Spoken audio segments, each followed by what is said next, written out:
Hello, Gemini, Sun, Moon, Rising, and Venus signs. Kamusta kayo? Sana ba'y nasa mabuti kayong kalagayan? Welcome back po sa Star Tarot. Kung bago kayo rito, welcome din kayo. Thank you sa inyong support. I truly appreciate it. God bless you all. Gemini, maraming salamat po sa lahat ng nagdo-donate sa ating channel, sa mga nag-send po ng super thanks. Maraming salamat. Thank you for your generosity. Thank you for sharing your blessings with me, Gemini. I truly appreciate them from the bottom of my heart. Ang first set of cards ninyo, napakaganda, para divinely guided kayo sa kung ano man yung gagawin ninyo sa ngayon, because maybe there are a lot of movement dito na gagawin kayo. And kahit ganun pa man ang ganap, no? Siguro wala kayong dapat na ipag-alala dito, dahil if you listen, no, to the intuitive messages na pinapadala sa inyo ng universe, for sure you will be guided towards whatever it is that you really need to do sa sitwasyon na ito, no? Yun ang nakikita ko dito for this first set of cards. Kaya it is extremely important for you, Gemini, to listen, no? Pay attention to what your intuition is telling you, dahil importanteng makinig kayo at sundin ninyo yung gabay sa inyo ng Divine Universe, dahil parang maraming movement, maraming changes ang maaaring mangyari dito sa buhay ninyo. At i-enjoy ninyo yan, ano? There is joy dito, sabi, make time for the little things today. So, every bit, no, na galaw ninyo, every move na gagawin ninyo sa ngayon, Gemini, parang this is what you really love to do, kaya i-enjoy ninyo yan, no?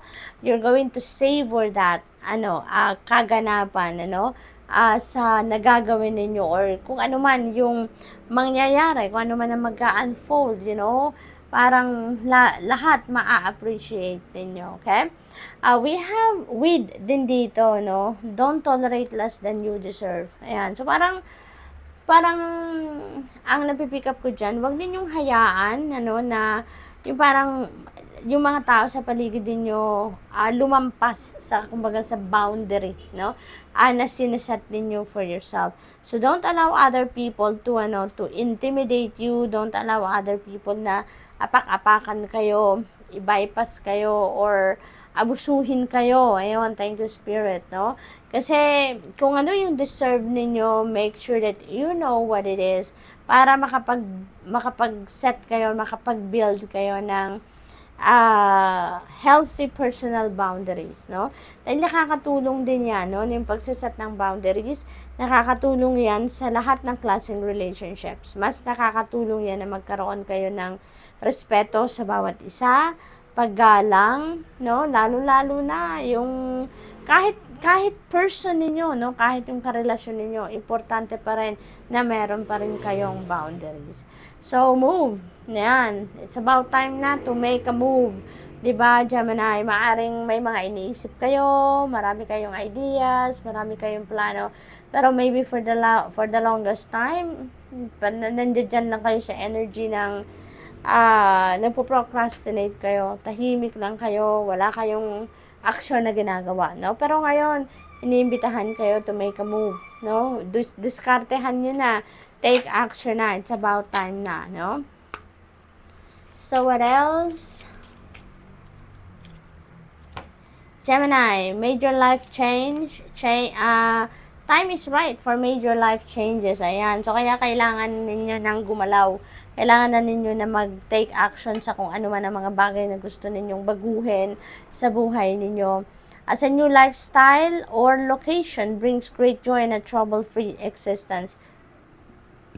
There could be, dito relocation for some of you, Gemini. Maaaring meron kayong gagawing, paglilipat bahay, siguro ang iba sa inyo mag-a-abroad, siguro magma-migrate sa ibang bansa or magtatrabaho sa ibang bansa, no? Maaring mga ganon ang ganap dito for some of you. Some of you also may decide to change your lifestyle, no?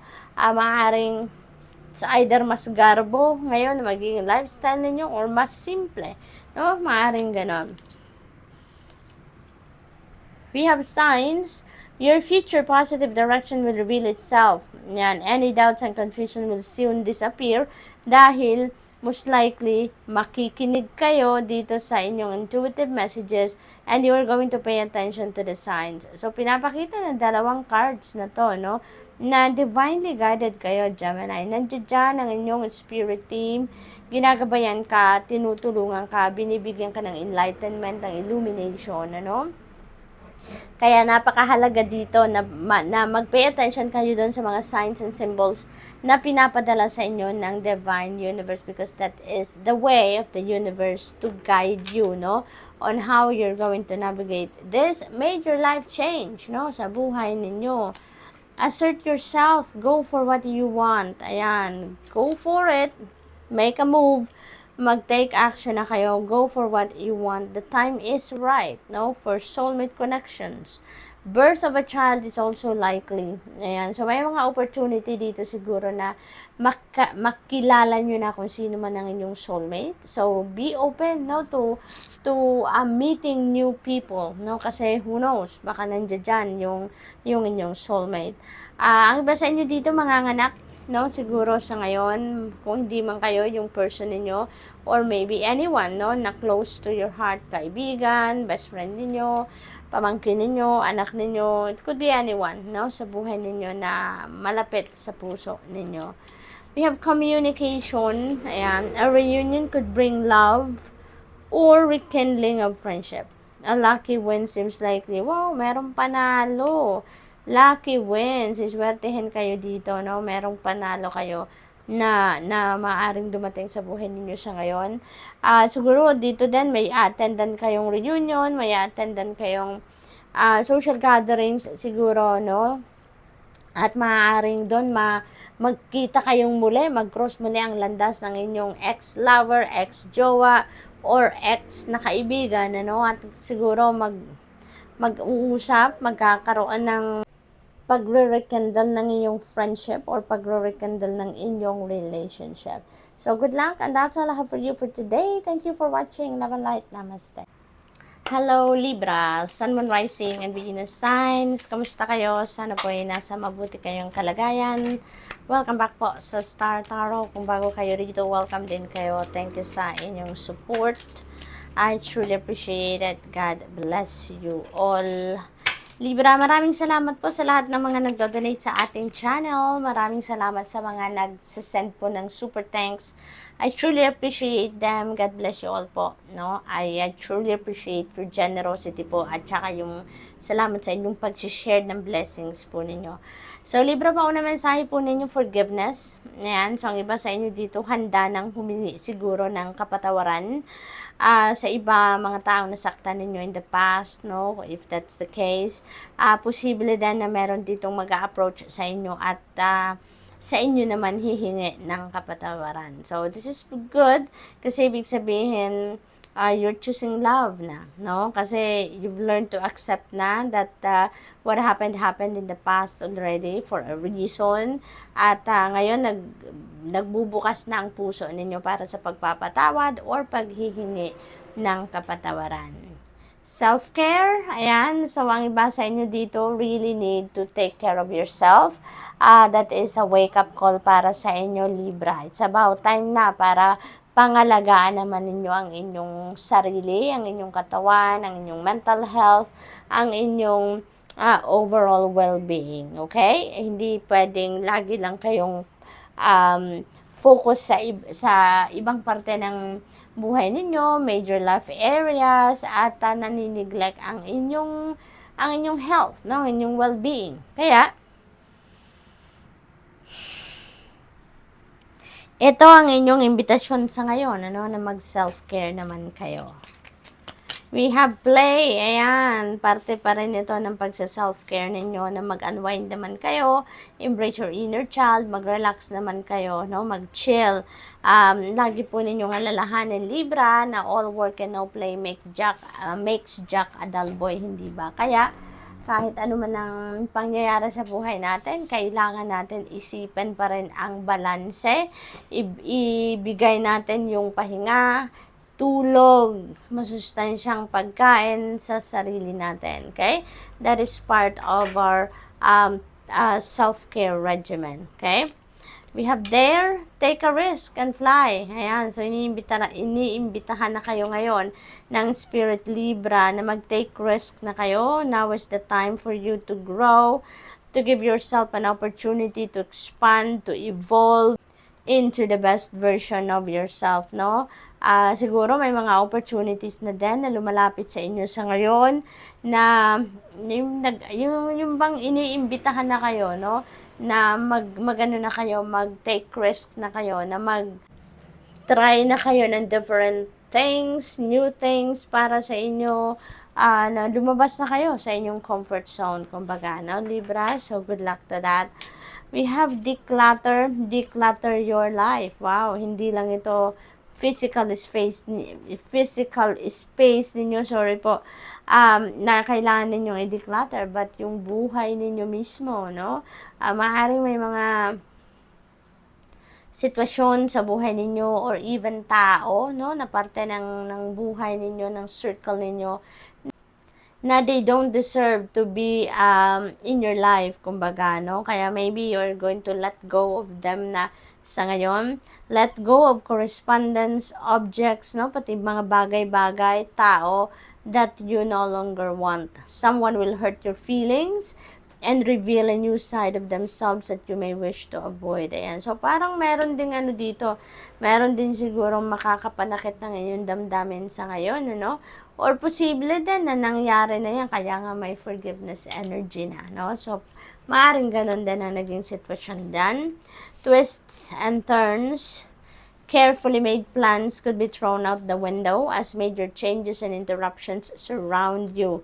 Ayan, so kahit planado na or siguro nga nakapagsimula na kayong mag-roll out ng plano ninyo na ito, no? Pero maaaring yan ay magbago. Yan ay maaaring maisantabi dahil sa siguro unexpected changes na ito na mangyayari or dadating. So make sure you get lots of rest to cope with all the upheaval. Yan, kaya kailangan ninyo talaga na magbalansehin ang sarili ninyo, mag-self-care kayo to get ready for this, para hindi kayo mawindang, hindi kayo ma-overwhelm dito sa maaaring dumating na malaking pagbabago. We have surprise. A disappointment will be followed by a pleasant surprise. An invitation could bring love to those searching. Ayan. So, maybe may social gatherings, invitation to celebrations or gatherings dito. At maaring makakilala kayo dyan ng bagong pag-ibig, lalong-lalo na kung ikaw ay talagang searching for love, no? Yung gano'n. Maaari ang iba sa inyo dito na magkakaroon ng disappointment somehow sa buhay ninyo. Masusurpresa kayo kasi after that disappointment, kung meron man, magkakaroon dito ng isang magandang surpresa ang universe para sa inyo. So, what else? We have reflection. Ayan. Friendships in your life may come to an end. Others could blossom and become stronger. Ayan. So, this is part of the decluttering na gagawin ninyo, Libra. So, definitely, no, if this message resonates with you, definitely meron kayong madidiscover dito na siguro kaibigan. Ang turing ninyo kaibigan, pero madidiscover ninyo in a certain situation sa buhay ninyo na siya pala ay hindi totoong kaibigan, no? Siya pala ay hindi sincere sa pakikipagkaibigan sa'yo or hindi siya totoo sa'yo. Kung anong pinapakita niya, ano lang yon, front lang niya yon, or maybe nakikipagkaibigan siya sa'yo, kunyari, because he or she needs something from you. Pero ngayon, ano, madidiscover ninyo na hindi siya totoo sa'yo. So, good luck, Libra, and that's all I have for you for today. Thank you for watching. Love and light. Namaste. Hello, Aquarius, Sun, Moon, Rising, and Venus signs. Kamusta po kayo? Sana po ay nasa mabuti kayong kalagayan. Welcome back po sa Star Tarot. Kung bago kayo rito, welcome din kayo. Thank you sa inyong support. I truly appreciate it. God bless you all po. Aquarius, maraming salamat po sa mga nagsasend po ng donation sa ating channel. Maraming salamat din po sa mga nagsasend ng super thanks. I truly appreciate them. God bless you all po. I truly appreciate po your generosity at yung pag-share po ninyo ng blessings ninyo sa akin. Maraming salamat. Release, lighten your load, Aquarius. It's time for you to let go something or someone or even a situation dito sa buhay ninyo na nagpapabigat na lang, no? It requires you to lighten your load ngayon kasi parang bigat na kayo, nahihirapan na kayo, yung gano'n, no? Physically, mentally, emotionally, siguro draining na, no? Ang mga bagay-bagay na ito sa buhay ninyo, kaya you may need to do some kind of reflection dito for you to be able to figure out ano to yung mga nagpapabigat na lang sa buhay ninyo na kailangan nyo nang i-release. We have self-care. Yan, kailangan ninyo din na alagaan ang inyong sarili. Maybe kailangan ninyo yan, lalong-lalo na siguro na i-stress kayo, you know, so para mabawasan din or mawala na talaga yung stress ninyo sa buhay, tanggalin nyo na kung ano man yung nagdudulot ng stress sa inyo, no? So, maybe those are the things also na kailangan nyo nang i-let go. Mag-alagaan ninyo ang sarili, focus on your well-being as well. Itulog yan, ipagpahinga yan, ikain yan, ano? Depende kung ano ang inyong pangangailangan. You know what your body needs, diba? Kaya pakinggan ninyo ang inyong sarili. Success, may tagumpay kayo na makakamit sa ngayon, Aquarius, congratulations.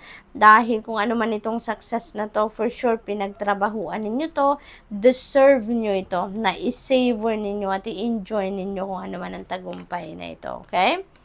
Play, ayan, this is part of self-care, na mag-play kayo. Embrace your inner child. This is the time that you really need also to play, to relax, to unwind. Kailangan natin yan para mabalanse ang buhay natin, Aquarius. So, maybe that is really what is required of you ng spirit sa ngayon or ng buhay ninyo mismo. Mararamdaman nyo naman kung ano yung kailangan ninyo talaga. Lalong-lalo na kung ang nakakaramdam na kayo ng stress, nakakaramdam na kayo ng pagod, nakakaramdam na kayo na parang nasusuffocate na kayo sa mga nangyayari sa buhay ninyo, you know, your body is calling you na mag-play kayo, no? Na mag-unwind kayo, mag-relax. We have difficult times. Be on your guard against chaos as unforeseen perils or emotional upheaval are foretold. Ayan. So, magagawan pa ninyo ito ng paraan, ano, Aquarius. Hindi pa ito nangyayari. You can still figure out kung anong maaari ninyong gawin dito para hindi na dumating ang gulong ito, ang difficult times na to, no? So, maging observant kayo sa mga nangyayari sa paligid niyo at saka be careful, no? Always be careful with whom you are dealing with, how you deal with those people, ano yung mga desisyon na gagawin ninyo. Yun ang pag-isipan ninyong mabuti para maiwasan ninyo na magkaroon kayo ng problema. Commitment is indicated around love or business. Wow, napakaganda. So, siguro ang iba sa inyo dito is going to enter a love and romantic relationship. Or kung nandoon na kayo sa isang established relationship, maaaring yan ay magla-level up, no? Sa ngayon. Posible din na there is commitment in business partnership, something like that, ano? Yung ganun. At may inspire kayo, no? Sa ngayon, kung ano man ang gagawin ninyong commitment dyan, relationship man or business side, you know, you will be feeling inspired. Personal riches, small successes are likely now and bigger ones are on the way. Napakaganda naman. Meron tayong success card din dito. So, definitely, Aquarius, malakas, no? Ang energy dito ng tagumpay.